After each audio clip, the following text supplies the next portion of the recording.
King akipata wageni alikuwa anakuja kulala hapa.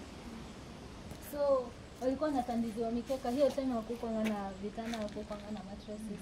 So walikuwa wanatandiziwa mikeka. Asubuhi ikifika wanahang ile mikeka kule kwa wall. Kulikuwa na tuwaya. Ndio hizi tushimo tu. Tushimo tunaonyeshana kulikuwa na tuwaya tu kuha hizi mikeka. Halafu huku hizi spaces ndogo ndogo kaa hii na ile pale walikuwa wanaweka mataa to light up the room. Halafu hizi huku walikuwa wanaweka, tuseme kuna kitabu mgeni anaweza soma maybe Quran, book vile wanaziweka kwa hizi spaces hii na ile pale.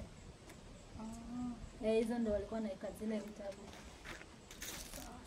Ndio wanajaga wageni wao. Haukuwa na TV hiyo time. Tutasema hakukuwa naye. So hii hapa ilikuwa na library.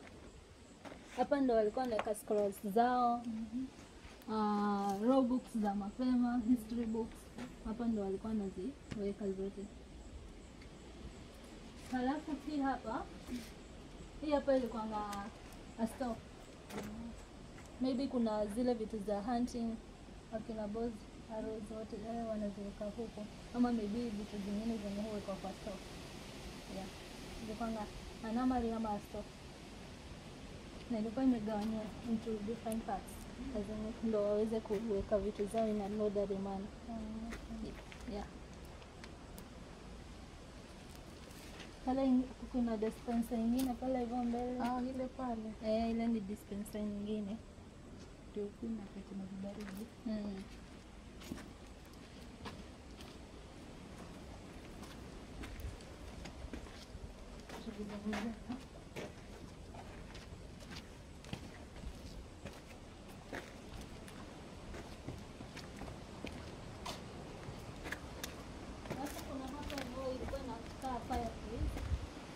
Maybe wageni wanakuja msimu wa baridi ama wakati kunanyesha wanaweza weka pale hivyo wakaota moto.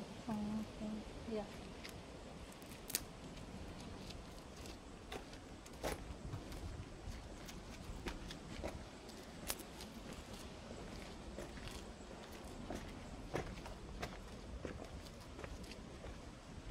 Alafu kuna hapa ilikuwa ina reception.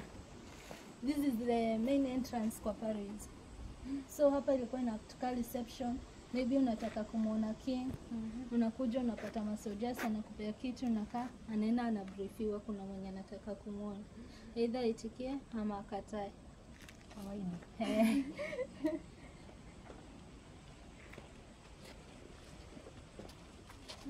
Hapa kwa nini? Entrance picha hutokea smart. Maybe unaweza try up.